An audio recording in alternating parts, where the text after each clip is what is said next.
What's going on YouTube? Fesify Media, Pete and Baz, named the grandfathers of drill. Let's talk about their story, but before we get into it, make sure you guys subscribe with that notification bell for daily uploads and more content. So until a few years ago, Peter was a 70-year-old retired Royal Mail employee and didn't know what the UK grime or drill scene was. When his granddaughter would tune his car radio into stations of rap and grime broadcast, Pete would turn it off. She was messing with my car radio stations and I thought, what the hell was going on here, and I changed them back, he recalls. But over time, Pete stopped reaching for the dial and began to enjoy what he was hearing. Then I thought, this ain't too bad, he says. Pete then asked his friend Basil, now 73, if he'd consider rapping. I thought we'd give it a bit of a go, Baz says. Even though very few would have predicted that the two grandfathers would end up becoming major players in the UK drill scene, Pete and Baz have become themselves somewhat of internet sensations, creating a lot of viral music videos. Looking at goodness, Jesus. You need a lesson in being a man. Tuck in your shirts and then pull up your pants. Listen again if you misunderstand. What's that?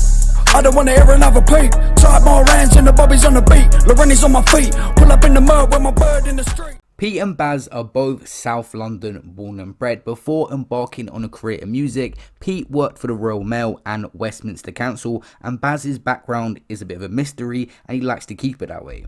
As a child, Baz says his father owned a bare-knuckle boxing ring and he's previously claimed to have worked as a lawyer and served in the army, while other rumours are that he worked as a bouncer in the 1970s. The craziest thing about them two is, have they been lifelong friends? No, they actually only met 5 years ago, which is crazy because they seem so close.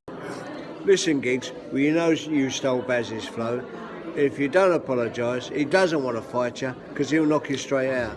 If you don't apologise, we got a problem.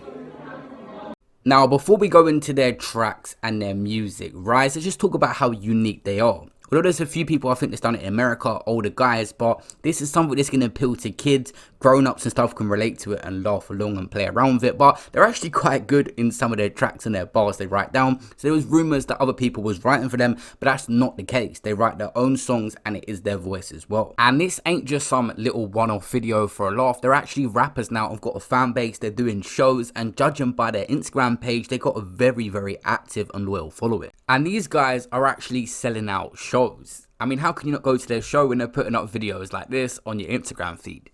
Listen here, you little mug. Tour's almost sold out. If you don't go and get your tickets now, you're gonna miss out. These guys are enjoying themselves and just being themselves. On an interview on Press Play Media with Fumes the engineer, they said, if I wasn't doing music, I'll be sitting by my fireside in an armchair waiting to die. And if you do something you like, it will make money. And if you do something just to make money, then it won't work.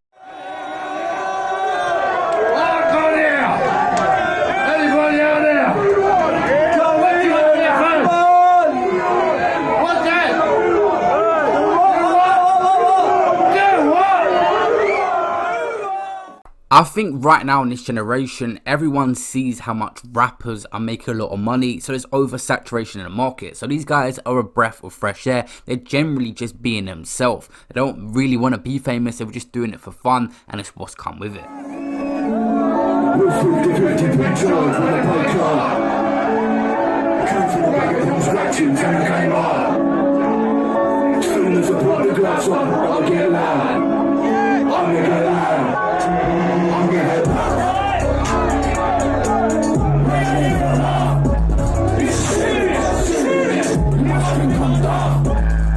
As for Pete and Baz Music Rise, they've actually put in a lot of work. They've had tracks like Shut Your Mouth on 1.3 million views. Do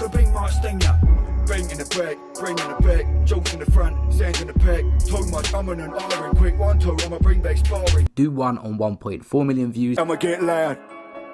I'ma get loud. I'ma get look right. We ain't here for a laugh. On the legendary Grime Report TV, and even tracks like Keys and Bag, which has got 1 million views, then In a Punto on 1.8 million views, Pint in a Bag on 1.7 million. They've even done a quick little freestyle on 1.5 million views. Then a Windows Cypher on 2 million views. They had the track Ugly on 820k. They did Press Play Media's Lightwork Freestyle, which got 1.1 million views. You won't get touched, you bring your guts when I clutch my burner. Too many bands locked down in the basement, bought 2 flats in a loft extension. Too many tutus tucked in the car door, looks like one of them Bond inventions. Now they're starting to do a bit more features. Recently, they had that track with M24, that's on 2.2 million views. They had a track as well with Normal Pain called Golf, which is on 750k. And recently, they had their biggest video, 6.5 million views in just a month. They had their Plugged In, and that's gone absolutely viral, and it's changed everything for them now. Eventually, this will end up pushing to 10 million. It's only been out just over 1 month and is already pushing towards 7 million. It won't take long before they get that first video on 8 figures. But as for my thoughts on Pete and Baz, they generally seem like they're living their best life. They might even be getting sponsorship deals now. I've seen them put videos on Instagram, some sort of lager as well.